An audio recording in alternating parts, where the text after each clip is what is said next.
lumalabas ang mga, what do you call it, deep fake or AI generated daw na boses ni Kuting, ni Marcos Jr. about, I think, gaming. Actually, hindi ko napanood, alright? So, nabasa ko lang dito sa balita kasi wala namang kwenta. Kaya naman nanonood kay Kuting, hindi ko controls niya. So, after that, okay, naglabas ng memo ng litanya, Presidential Communications, ito, April 23rd, sabi nila dito, it has come to the attention of the Presidential Communications Office that there is a video content posted on a popular video streaming platform circulating online that has manipulated audio designed to sound like President Marcos Jr. Okay, so may nag-circulate daw na video sa online popular video streaming platform, whatever, kung ano man yun, na minanipula o ginaya or in-AI ang boses ni Kuting. Ang sabi ng Presidential Communications, eto na nagbabayad ng trolls, right, sabi niya, the audio deepfake attempts to make it appear as if the President has directed our armed forces of the Philippines to act against particular foreign country. No such directives exist nor has been made. Deepfakes are an advanced form of digital content manipulation through the use of generative or artificial intelligence or AI. Sabi nila dito, the PCSO is actively working on measures to combat fake news, misinformation, disinformation, and malinformation through our media and information literacy campaign. We are also closely coordinating and working with the Department of Information and Communications Technology or the DICT, the National Security Council NSC, the National Cybersecurity Interagency, ECLABUSH. Okay, tingnan na muna natin to. Sabi nila dito, we ask everyone to be proactive in exposing and fighting against misinformation, disinformation, information. Let us remain and be more mindful and responsible to the content we choose to share in our shared digital spaces. Let us all be more vigilant against such manipulated digital content that are deployed by actors to propagate malicious content online and advance a malign influence agenda. We encourage everyone to work with us, fostering a more aware, resilient, and engaged citizenry in our digital commons. Okay, mga kababayan. Nilabas nila yan. So, after, that was 2 days. Ito ay mind conditioning. Kasi nga, marami pa tayong ilalabas ng mga video ng mga jutang ginemes. So, ang ginawa nila, naglabas sila ng AI, sila to, Malacanang gumawa, mga jutang ginemes, sila to, dahil, okay, may pinost actually si Pebbles Talakera at saka si SAS, na ito palang si Taning, okay, si Arjen Nieto, ay noon ay nag-aral-aralan, okay, nag-aral ng paano maging dalubhasa sa paggawa o maging eksperto sa paggawa ng artificial intelligence. Ito post ni Mother Pebbles Talakera. Okay? So, yan yung mga post ni Taning. Okay, basahin ko. I think April 12. The biggest challenge facing AI is energy consumption. Necessitating development. Okay, AI development is energy consumption. Necessitating more efficient architectures using more rigorous mathematical foundations. Sabi niya, it kind of looks like our year 2 AI module and artificial neural networks will be followed by year 3. Tapos sabi niya, may subject kami na artificial By the way, so prior to this AI na lumabas, ito pala si Taning ay pinag-aaral na ni Lisa kung paano magpakadalubhasa gamit ang pera ng bayan, kung paano magpagdalubhasa sa artificial intelligence. Okay? So, balik tayo doon. So, pinakita ko lang sa inyo na yung ampon, okay? Ni Lisa Tanas, yung kanyang bagman, yung kanyang, kasabwat dyan, sa kalechihan din sa likod ng Presidential Communications, okay? Ang pagpapakalat nila ng mga fake AI information, actually, fake ng mga video or audio, sila yung nasa likod. Dahil may nag-send sa akin, mga kababayan, from TikTok, okay, na nag-uusap kami ni Sas. Di ba? Nag-uusap kami ni Sas tungkol daw sa, eto, pagyan muna natin, ito. Tingnan mo. Sas, na-deposit na ko yung bayad sa'yo nila tidings. Sa akin kasi wala kang pucha. Ulitin natin. Okay. Hello, Sas, na-deposit na ko yung bayad sa'yo nila tidings. Sa akin kasi wala kang pucha. Okay. So, pinalabas nila yan. Okay? So, ayan yan. Ayan. Oh, ang sabi daw, oh, hello, Sas. Sabi niya, okay. Oh, hello, Sas. Hello, Sas. Na-deposit na ba? Okay, sabi niya, pucha. Basta gumamit siya ng word na pucha. Unang-una sa lahat naman nakakilala sa akin, hindi ako, wala sa vocabulary natin, sa Buljakang vocabulary natin yung pucha na yan. So definitely, this is AI generated. At, well, I don't know, if I'm not good in computer, okay? Okay? Pagdating sa computer, sa technology, wala akong alam. Yung bells ko lang ang eksperto. Okay? Minsan nagpapatulong pa ako sa mga junakis ko. So I'm not good at technology. So anyway, so ito yung ganti ni Lisa. Magpakalat siya ng kasinungalingan na kami ni Sas ay nag-uusap na tungkol sa bayaran daw, na deposito na daw, galing kay Tatay Diggs. Hindi ko naman tinatawag si Pangulong Duterte na Tatay Diggs. Diba? May narinig ba kayo? Diba? Siguro kung nagamit ko man yun in the past, baka isang beses lang. Diba? Pero not Tatay Diggs or Pucha. Wala yan sa Buljakan vocabulary. So ano ito? Mga kababayan, mind conditioning. Kasi talo na sila eh. You know? Ang trophy na lang natin, matanggal natin ang mga jutang genimis na ito. But pagdating sa social media at sa katotohanan, kahit hindi tayo nagbabayad ng trolls, katulad ni Lisa na ginagamit ang pera ng bayan, pinakita ko sa inyo ang messages o mga message ni Patricia Martin, Assistant Secretary, mga kababayan, sila ang nagbabayad ng trolls. Kaya nga hinahamon ko sila kung itong mga messages na pinakita ko sa kanila ay AI generated to, di ba, mahilig naman sila manakot na sila ay magpa-file ng case. Pero bakit by the way, bakit hindi naka-mention dito sa hindi naka-mention 2 days ago sa panawagan ng Presidential Communications na AI yung boses ni Lisa? Kasi sabi nila dito, mga kababayan, kung intindihin natin to, it has come to the attention of the Presidential Communications Office that there is video content posted on a popular video streaming platform circulating online that has manipulated audio designed to sound like President Marcos. Dito sa sa kanilang sulat na ito, ay sila ay nakipag-ugnayan na sa mga otoridad para take down, okay? Para ipa-take down yung auto o yung AI na boses ni Puting Jr. Pero kung ang nilabas kong PDEA leaks, actually, napakaganda ng development now. Kung ang PDEA leaks o yung dokumento na pinakita ko sa inyo ay AI yun, bakit hindi nila sinama yan at hindi nila pinaimbestigahan si Maharlika? At yung audio ni Lisa, na nakipagmarites siya kay Taberna, diba? At chinichismis ni Lisa Tanas, si Attorney Vic, na Vic is out already, diba? Bakit hindi kasama yon? So, ang ibig sabihin yon, totoo yon. Kahit naman hindi nila isama yan, alam nyo na totoo yon.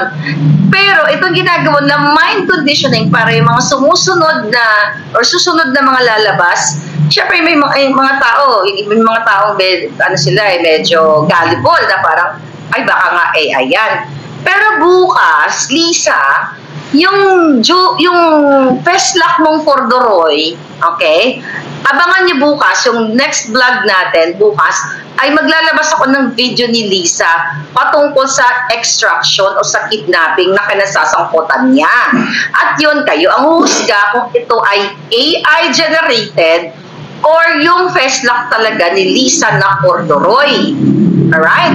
So yes, napapraning na talaga siya. Tapos ngayon, meron pa silang mga drama-drama dito. Okay? Presidential Communications Office Yusek, ito si Bukangkang, okay, si Bukangkang Ridao, encourages everyone to be part of this ongoing fight against disinformation, misinformation, by capacitating ourselves to discern and in turn influencing others to do the same. Sabi niya, we need people to fight against disinformation. We are in a war. It is online, but it is very much real, and we need as many soldiers, as many internet warriors. We need many people to be aware of this as much as possible so that you don't become part of the problem. April 24 na sinabi. Ayan mga palangga. Imagine no, naghahanap sila, nasa ano na lang sila, nasa digmaan na raw. Sa social, ang hilig talaga sa digmaan itong mga jutang GNMS na ito. Gusto pa nila makipagdigma sa China, tapos gusto pa nila makipagdigmaan sa social media. So, anong ibig sabihin nito mga palangga? Talong-talo nito mga to. So, ngayon, itong sinasabi nila na kailangan nila ng many soldiers sa social media, ito yung mga trolls na binabayaran ng pera ng Pilipino, pera ng taong bayan, pinagbabayad nila sa kanilang internet warriors, katulad nitong pinarinig ko sa inyo, na gumawa ng AI-generated o whatever paggawa ng peking audio ko, 'di ba? Kinokolekta ko yung aking ano sabi nila, kinokolekta yung bayad daw na galing kay PRRD. So yung mga ganon, ito ay gawa nyo to, Bukangkang, yung bilat mo, giatay ka, ha? Bumukangkang ka lang para magkakwarta ka, tapos panggugulo yung ginagawa niya sa Pilipinas. Kayo ang nag-hire, kayo ang nagbabayad ng mga internet warriors gamit ang pera ng bayan. Ayan si Calvo, lahat ng mga dugyots na binabayaran nyo na hindi naman umepekto, kailangan pang mukhang kordoroy na basahan niyang si Lisa Tanas para lang ipagtanggol si Coting sa kanyang involvement sa pulburon. Imagine niyo, talong-talo na kayo, mga jutang GNMS kayo, gagamitin niyo ang pondo ng bayan, tapos maglalabas pa kayo ng AI. Abangan niyo bukas, ha? Maganda na kayo kung paano nyo na ipagtanggol yung audio, yung video na ni Lisa. Yung video na kitang-kita yung kordoro, yung mukha kung paano siya makipagsabwatan sa asawa o sa DFA at sa asawa ni Teddy Boy Locsin Jr. At abangan nyo na rin, sunod-sunod na natin, ang pag-iyak ng mga bata na pinadukot ni Lisa Marcos. Okay? Yan ang binibigyan ko na kayo ng laban. Abangan ninyo, ha? Bago kayo mag-mind conditioning na AI, yan, pagtrabaho na kayo. Kung paano nyo ipagtanggol yung amo nyong kordoroy ang peslak. Right? Dali lang, ha? Ito, ha? Dali lang. Patikim muna, mga palangga. Patikim. Naku, di ako nakakanta ng mamaya na lang. O bukas na siguro. Okay. Ito, mapakita ko. Ito, AI ba yan? AI ba yan? Lisa, AI ba yan? Numanda ka. Ilang minutes yan? Dali, AI ba yan, Lisa? AI? Pagandaan mo na yan, Lisa. Bukas na yan. AI generated ba yan? Okay. So ngayon, mga palangga, so, yan yung gusto nila, kaya yung nag-release sila ng statement, pinakalat na sa mainstream media, na mag-ingat daw, okay? Na mag-ingat daw sa AI generated o deepfake. Actually, ito yung mga deepfake. Sila ang, hindi lang talagang ocean deepfake. Sobrang lalim ang kapikihan niya at napaka-desperado niyong administrasyong polboroni. Hindi kayo magwawagi dahil taong bayan ang magwawagi, mga kababayan. Right? So kahapon, I hope na panood niyo po ang interview natin kay Attorney Vic Rodriguez kasi doon ay nalaman natin na yung pag-appoint kay Mel Robles ng PCSO at kay Michael Mann na Special Envoy to China na walang publication, walang dokumento, narinig ninyo na hinarang or pinigilan ni Attorney Vic Rodriguez, then Executive Secretary, dahil nga alam niya na walang gagawin si Robles ay magpapanalo lang ng loan better at meron na ang record ng pagiging kawatan. Kung natatandaan ninyo, Noong July, nasa Pilipinas pa ako. May 2022. Okay? Papanalo pa lang nila. Yan ang unang binlag ko at yan ang unang puna, isa sa unang puna ko sa administrasyon na dahil sabi ko, bakit nag-a-appoint si Kuting, si Marcos Jr. ng mga kawatan, well, kawatan katulad niya, ipinagtanggol niya ni Tading. Naalala ko, nasa Pilipinas, pinagtanggol niya yan si Mel Robles kasi yung pala magkakasabwat ang mga Gina Yupa. Then kahapon, sinabi din ni Attorney Vic Rodriguez na yung kay Michael Ma ay inuuna pang ipa-appoint. Wala pa daw ambassador, inuuna na yung special envoy to China. So ang sabi niya nga doon, ano naman, tinanong ko sa kung sino nag-appoint, si Kuting Jr., si Marcos Jr. So syempre sa utos ni Lisa, ano nga daw ang magagawa niya, ano naman ang power niya bilang isang executive secretary over sa power ng presidente. So kaya alam nyo na ang gobyernong ito ang ina-appoint mga kawatan. So kung si Marcos Jr., pinilit siya ni Lisa Tanas na i-appoint ito si Robles at saka si Michael Ma. Kaya nga, ano ba ang naging issue ng ikababagsak nila? Smuggling. Michael Ma, smuggling yan ang unang topic. Pangalawa, itong sa loto. Pangatlo, itong sa pulburon. Okay? So kung natatandaan ninyo mga kababayan, okay, nung January, di ba? Nung pinigil ni Marcos Jr. ang hearing dito sa smuggling na kinasasangkutan ni Michael Ma. Okay? Si Michael Ma, si Lujin Ang, si Andrew Chang, Beverly Perez, di ba? Aaron Nucum, Martin Araneta, na kapatid ni Lisa. Itong Manuel Tan, Leia Cruz, John Diamante, Lucio Lim, okay, Jerry Teves, Benir Bakiran, nandyan na yun sa customs siya mga yan. Kasabwat yan ni Rubio. Alright? So nakita nyo, kasi yun ang gustong i-appoint ni Lisa, ang mga smuggler, kasi mga business partner niya. That was January of 2023. Hanggang ngayon, hindi na itutuloy ang hearing. Kasi paano nga itutuloy? Kasabwat nila. Sila ang smuggler. So, yan. So, I thank Attorney Vic. At least, kung hindi inilik sa atin, yung audio ni Lisa na minamarites niya si Attorney Vic at tuwang-tuwa siyang nire-report kay Taberna na finally wala na si Attorney Vic. So kaya naman nag-defend si Attorney Vic sa kanyang sarili. So ngayon malinaw na ang mga bagay-bagay. But mga kababayan, hindi tayo titigil para hindi talaga natin mapanagot itong jutang ginimes na gobyernong ito. Kahapon, the other day, di ba, naglabas sila ng mugshot ng driver na nahuli. Alright? Tapos walang pangalan, naka-blurred ang mukha. Ang mugshot, intended yan para ipakita yung mukha ng suspect o yung nasasangkot sa krimen. Okay? Then, walang pangalan. Yan ang pinaka-importante, vital information ng isang mugshot. Pangalan, date of birth, diba? Then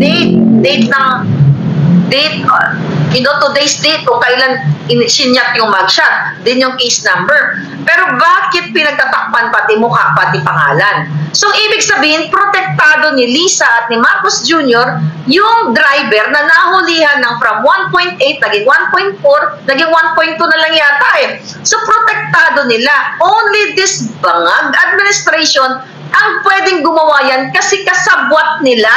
O, di ba sabi niya nung una, historical, nagpatawag siya ng media at nagbidabidahan siya na that was the biggest drug bull na in the history of the Philippines. Di ba? At ito ay historic. Then kinabukasan, binawasan nila ng 400 kilograms yung nahuli.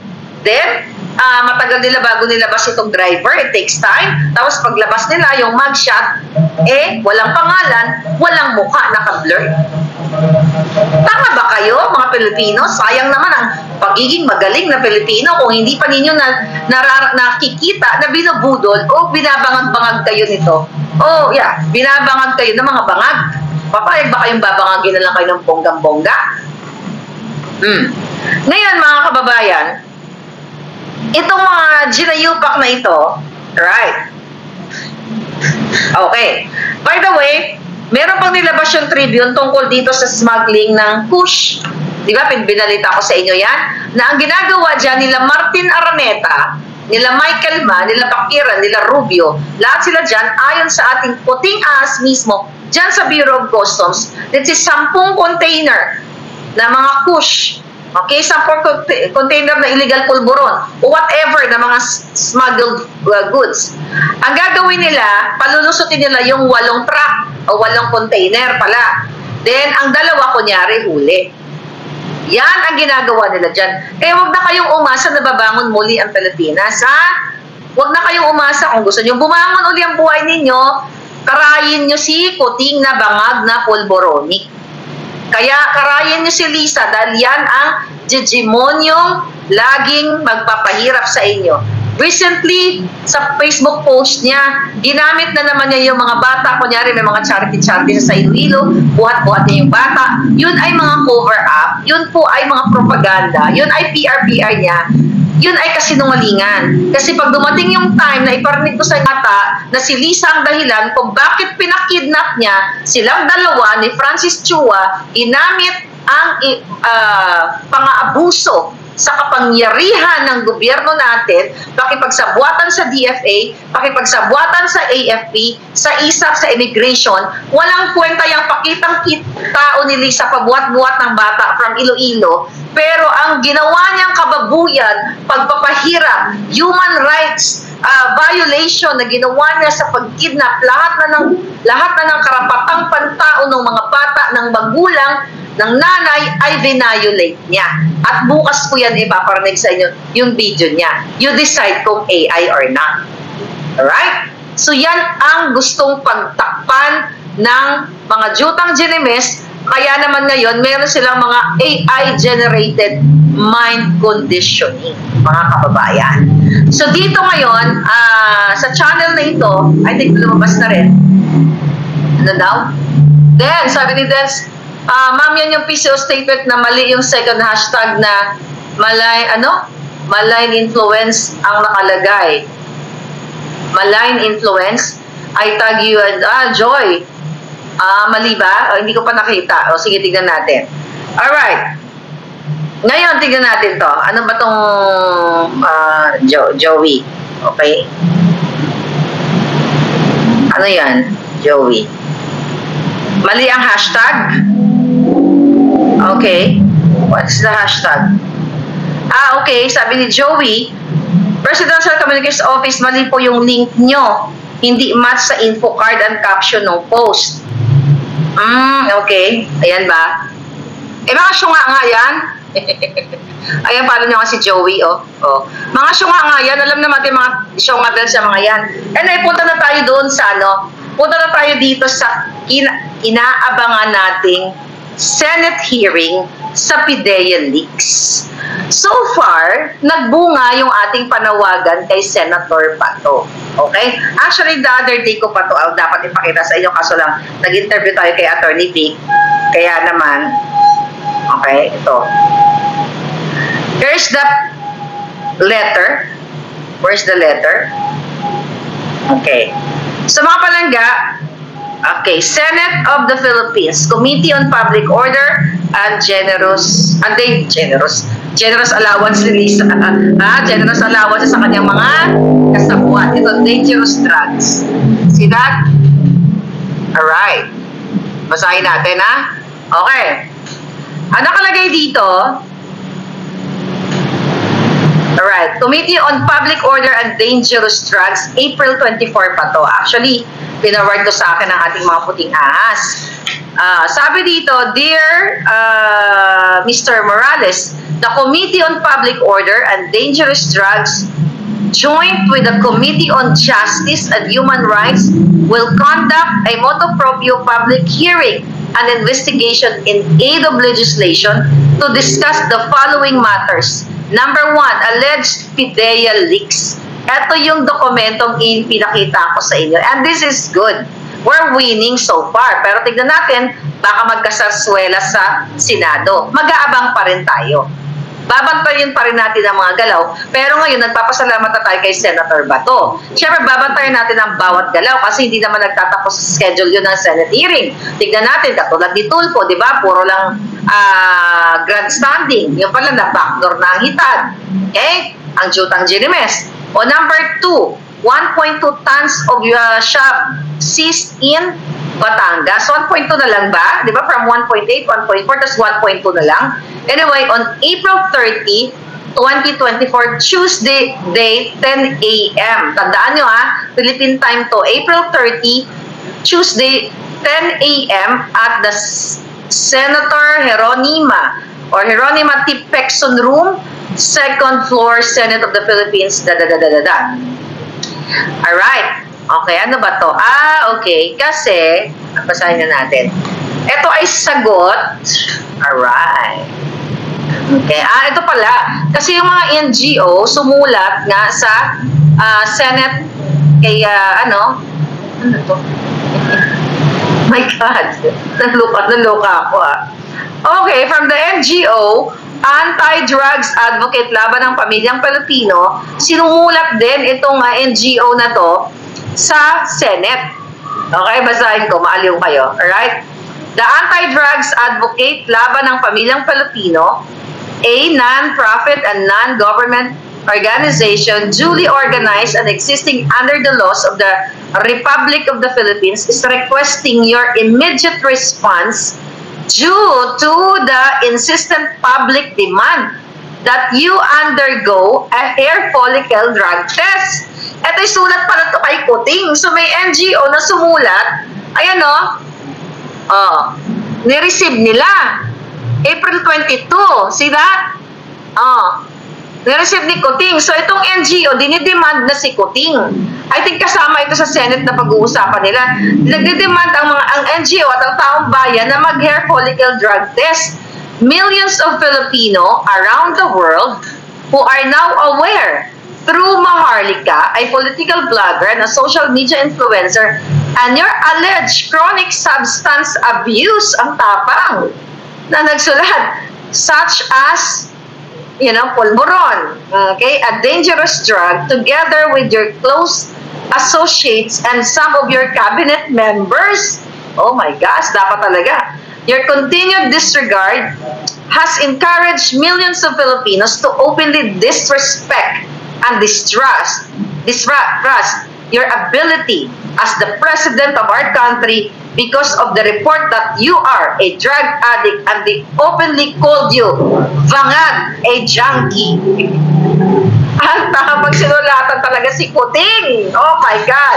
Sabi dito sa letter, may we remind you, Mr. President, that it is the policy of our government to pursue an intensive and unrelenting campaign against the trafficking and use of dangerous pulburon and other similar substances.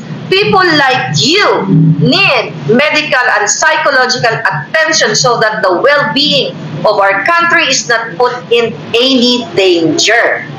Why don't you support? Ito, sabi nito why don't, kinakausap ni si Kuting, si Marcos Jr. ng NGO, ng mga NGO.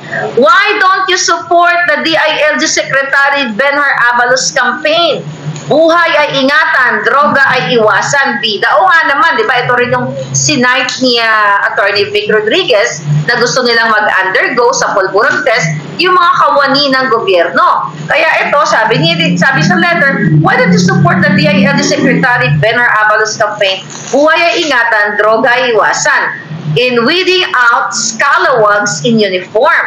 Hindi ba't forsahan ninyong pinagre-resign at tinatanggal sa police service yung mga police general ng dahil lamang sa chismis, marites na ang mga ito ay involved sa illegal pulburon, as well as in barangays, drug clearing yung mga kaawa-awang ordinaryong mamamayan na tinataniman ng droga ay patuloy na nagdudusa sa kulungan dahil wala man lamang pangpiyansa at abogadong magtatanggol sa kanila. And most importantly, the strict implementation of drug-free workplace policy program. Hindi po ba may mga isinasagawa talaga tayong mga drug testing sa lahat ng mga empleyado ng gobyerno upang masiguro natin ang drug-free tayo. Shouldn't we prove, above all else, that the office of the President is a drug-free workplace and compliant with the Comprehensive Dangerous Drugs Act? For you to prove that you are clean and not addicted to illegal pulveron, we formally challenge you to take hair follicle drug test in public. Bongga. We are not politicians or anything. We are just ordinary people fighting for the welfare of the Filipino people. On behalf of the Filipino people, we look forward to your prompt response to our challenge. Ayan, nakaka-copy furnish lahat. Si Virgilio Lasso, si Abalo, si Subiri, lahat ng pwedeng i-copy furnish. So meron na pong, ayan, Drug is in Public, sabi ni Sol. So, oh, by the way, ito pa pala. Okay? Naibalita na sa GMA. I don't know kung ano nyo na. Okay? Oh. Dapat makulong. Ay, ito. Tycoon to daughter's jail. So, ano to? May bago na naman balita, Okay? Tycoon, 2 daughters jailed in Vietnam. Anti-graft purge. Vietnam stop, April 26. Vietnam stopped soft drinks tycoon was jailed for 8 years on Thursday in a $40 million fraud case. The latest high-profile business figure snared in the country's sweeping crackdown on corruption. Dapat sa Pilipinas ganun din. Dapat makulong ito mga ito. Okay, balikan ko lang itong balita. Okay, sa GMA. I think nabalitan na nila lahat. So, di ba, noong 24 natanggap natin yung sulat, ito na, GMA News. At least binalita na ng media. Senate panel to prioritize probe on PIDEA leaks and Batangas drug haul. Okay, happy na ba kayo na narinig tayo ni Senator Bato? Thank you, Senator Bato. Pero kami po ay tututok, baka maging sarsuela ang, kami ay, alam namin na maraming sarsuela talagang nagaganap din sa Kongreso at sa Senado. Kung para tayo sa Pilipino, para tayo sa 120 million Filipinos, kung maabot tayo sa ganon, ito ay gagawin ni Senator Bato at ni Senator Pia Cayetano para sa inyo. Alright? Kasama siya dito, Pia Cayetano kasi sa Blue Ribbon siya. So, gawin niya yung tama. I hope kami pong mga taong bayan ay umaasa na huwag kayong magpabili kay Lisa. Dahil si Lisa sanay bumili ng tao. Gamit din ang pera ng taong bayan. So, huwag nyo sanang ibenta ang natitira nyo. Kung meron pa kayong dangal, meron pa kayong pagmamahal sa bayan, huwag nyong ibenta. Okay, ngayon, ang sabi dito sa balita ni GMA, investigations into the supposed leak of confidential information from the PIDEA or Philippine Drugs Enforcement Agency and the reported big drug haul in Batangas will be prioritized once the Senate resumes session next week, sabi ni Bato de la Rosa, Senator Bato de la Rosa. The chairman of the Senate Committee on Public Order and Dangerous Drugs indicated this when asked in phone interview about the priorities of the Senate once it resumes. Sabi niya, sa committee hearings, yung mga PIDEA leaks, yung mga nag-leak na mga classified documents sa PIDEA, pati na rin yung hihingi tayo ng update sa latest shabuhol sa Batangas. Ayan. So, yan, balita na. So, narinig tayo. So, hindi to AI. Okay?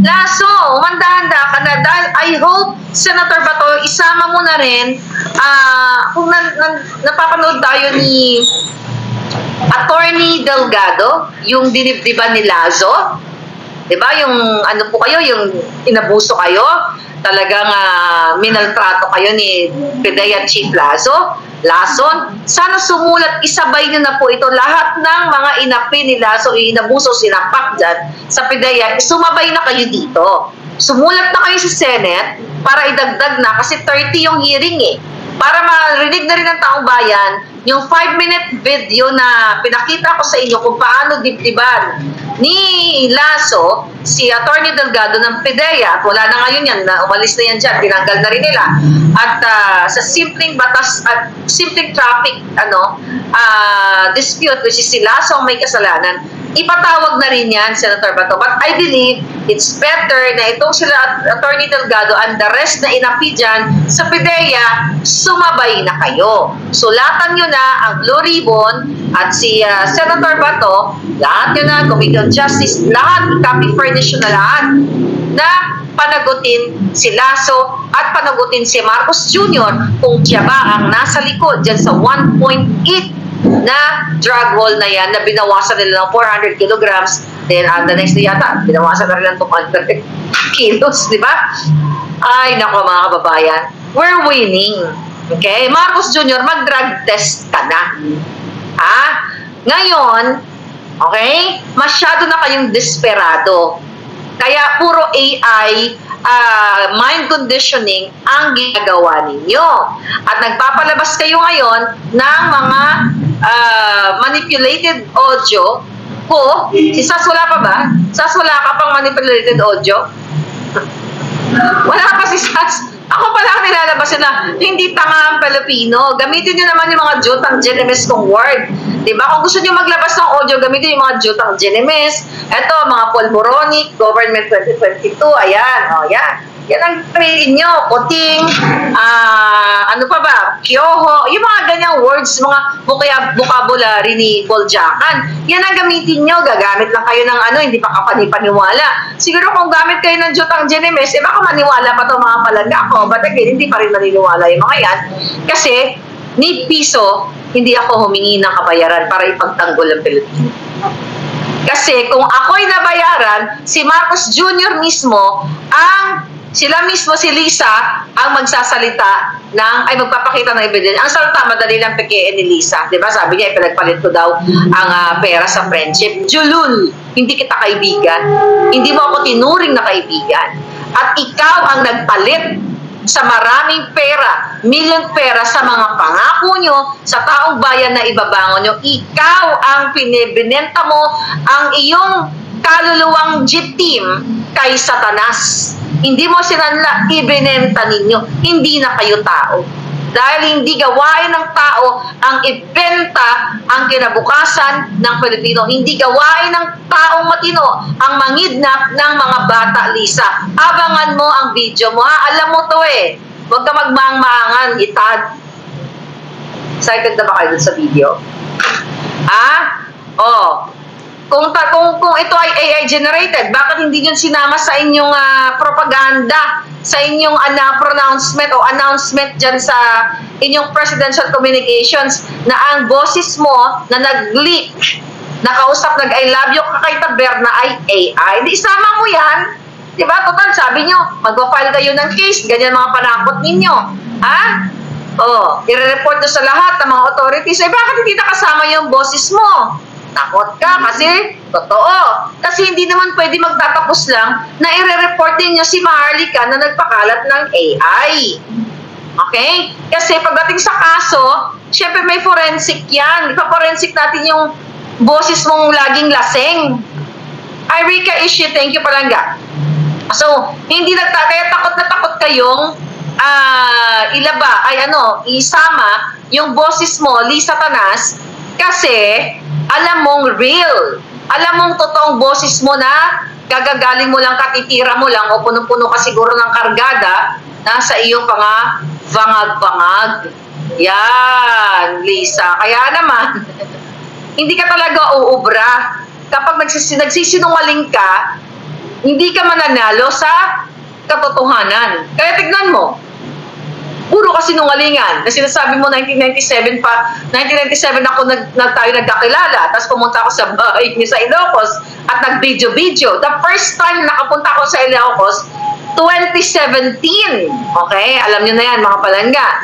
So sa sobrang kabangagan mo at sobrang kargado ka, kung ano-ano pinagsasabi mo, ano pinagsasabi itong jutang Genemes na ito, di ba? Ay, nako, nakakatawa na lang ito. Nakakatawa. Actually, hindi siya nakakaawa. Nakakatawa. Itong si Lisa Smugs ninyo. Okay? Wala ako. Alright. So, yeah, Rika Ishi, thank you so much. Ang sabi ni Rika, baka magsuot ng wig at yun ang gupitin. Alin? Ang gupitin niya. Alright. Okay, ayaw ni Kuting magpapulburon test. It means bangag, sabi ni Babes Lynn Kitchen. Alright. Ay, kaya nga, 1997, 1997, si Wating-Wating, ano yun, talaga nawala na. Okay. Si Syndicato, nandito. Please don't insult the intelligence of Filipinos. We know better. You think you can just turn us around in any direction? Tama, Palangga. You want us to face our fellow, we are not puppets. Oh, by the way, yung ano pala, bukas, bukas sa Sunday, not bukas, yung may isog rally sa Bulacan. So, I hope makapunta kayo doon, mga Palangga. Okay. Mga isog rally. Akbang na may isog rally sa Barangay Poblacion, Busos, Bulacan, April 28, 2024, 5 p.m. Alright? Sa mga kababayan, by the way, bago ko makalimutan, eto, Senator Bato.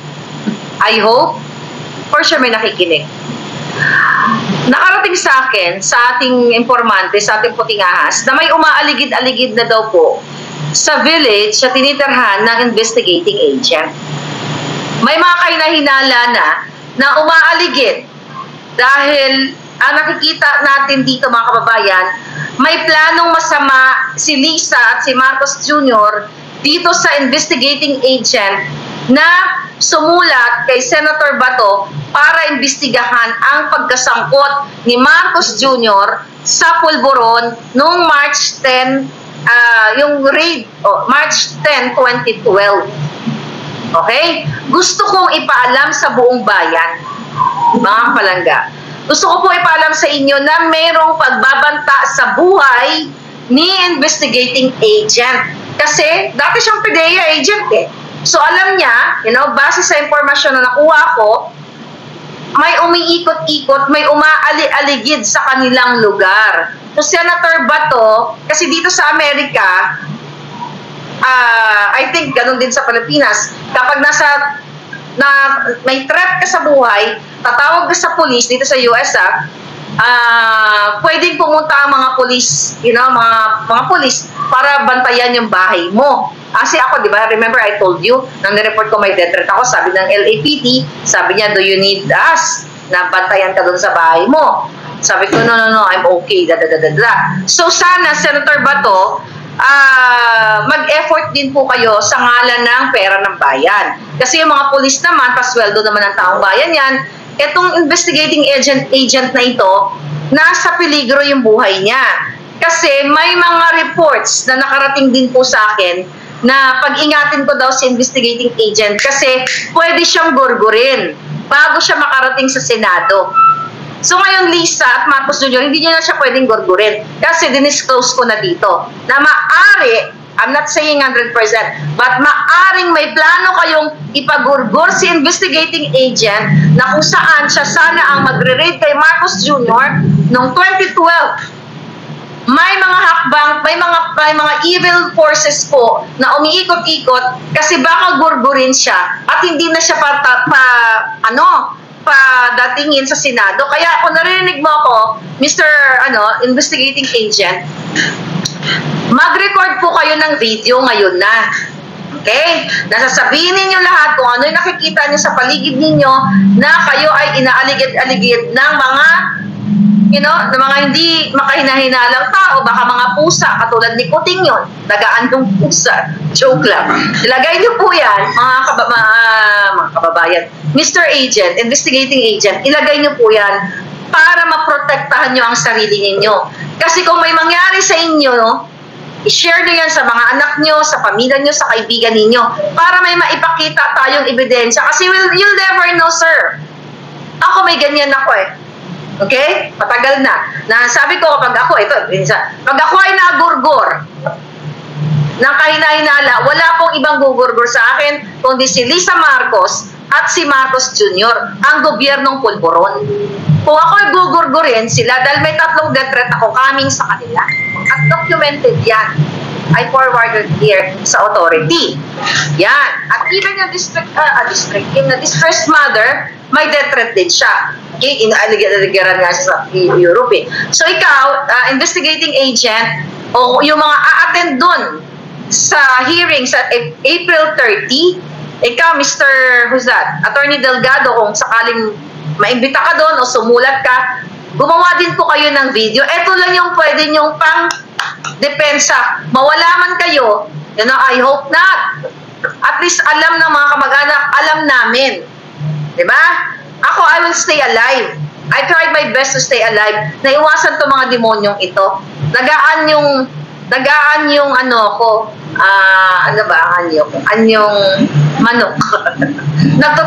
Nagtutuktulaaw ako, di ba? Pag nakikita ko yung mga demonyo, nagaan yung manok ko, di ba? Para hindi tayo magurgur. Di ba? We have to stay alive.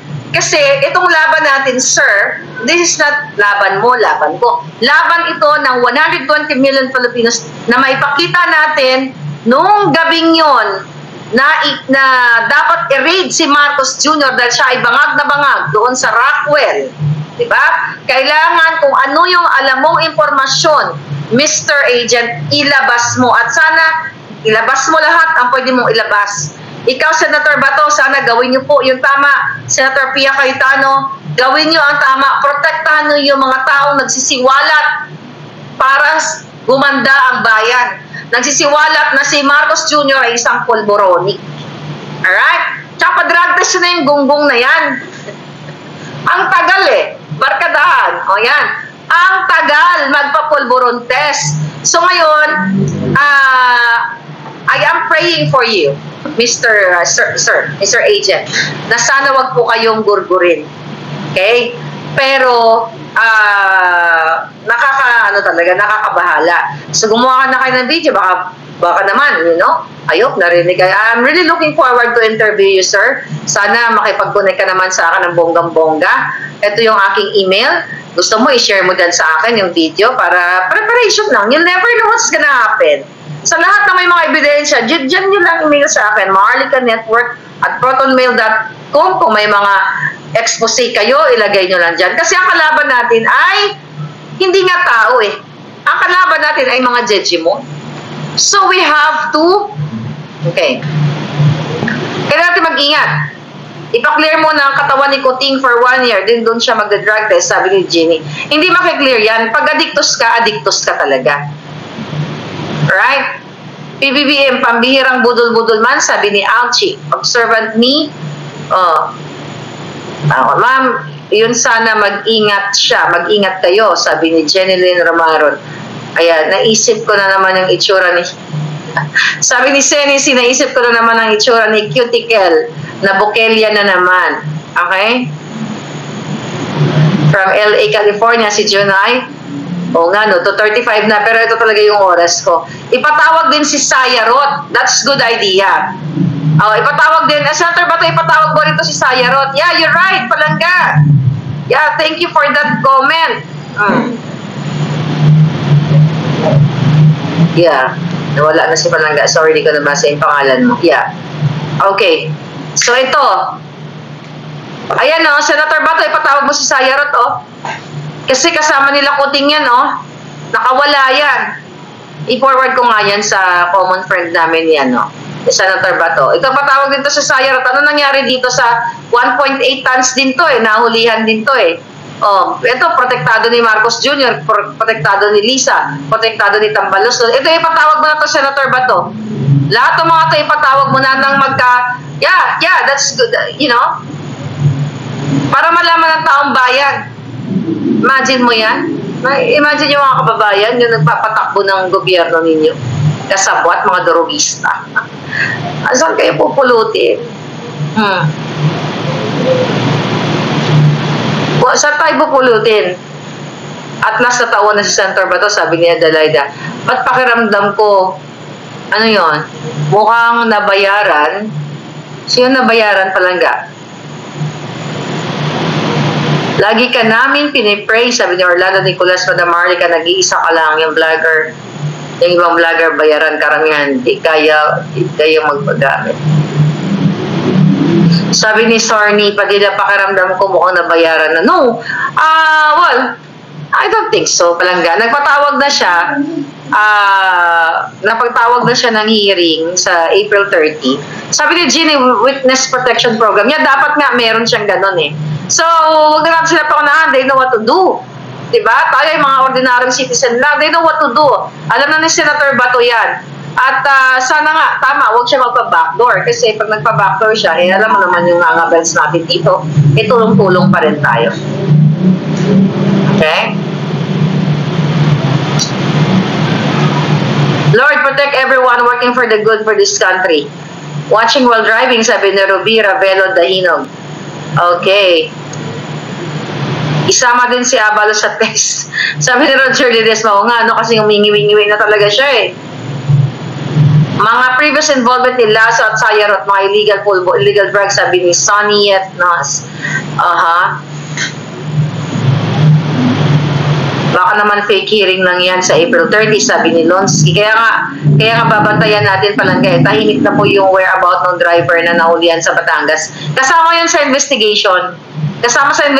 I hope, Senator Bato, gawin mo yung tama. Paimbestigahan din daw niya, di ba, nabasa nyo kanina doon sa GMA News. Sama silang lahat. Sabi ni Chika, George Severon. Anyway, mga babayan. So tomorrow, our vlog is video ni Lisa. Kung paano po maririnig ninyo, kung paano ang pagiging hayop, ang pagiging satanas, lahat ng masama nasa kanya na. Kaya sabi ko nga sa inyo, I tried to be cool kasi malapit na tayo sa winning natin. So, malapit na yung trophy natin. I can feel that. Lalo na sa expose natin bukas, yung ako na sumigaw, you know? Minsan sumisigaw pa rin ako, hindi ko mapigilan yung sarili ko. Pero kasi masayang-masaya ako today kasi party-party kami, katatapos nga lang. Party-party kami kasi may nag-birthday. Ipatawag din si Terry. Sabi ni Leah Tiamson, I think mapatawag siya. O nga no, tanungin ko nga, magtanong tayo sa common friend. Dapat ipatawag din si Maricel Soriano kasi nung gabing yun, ayon sa report, kasama siya. Abangan namin yan, madam. Tagilid si Bato ko magpasuol niya, sabi ni Enrico Lincoln. Ginamit pa nila si Nostradamus na sabi si BBM ang makapagbangon ng Pilipinas kontragis, sabi ni Carly Norte. Kaya budol nga palangga, di ba? Nabudol tayong lahat. I can't wait anong time para gising ako. Sabi ni Palangga. Sabi ni Barkadan, I'm not sure kung around this time o before. Alam mo naman ako, pagkatapos ko na yung mga task ko dito sa Amerika, madaling araw, doon ako available. So sa araw kasi busy-busy yan tayo. But definitely, mapapanood nyo kung di man kayo makaabot ng live, hindi na lang kayo. Replay, right? So, so tandaan nyo, April 28 muna, may Isog Rally sa Bustos, Bulacan. Then April 30, ang Senate hearing, alas 10 ng umaga. Then April 27, bukas, ang video ni Lisa. Excited na ba kayo? Tignan natin kung makakalagpas pa itong satanas na ito. Bonggang-bongga ang vlog natin bukas.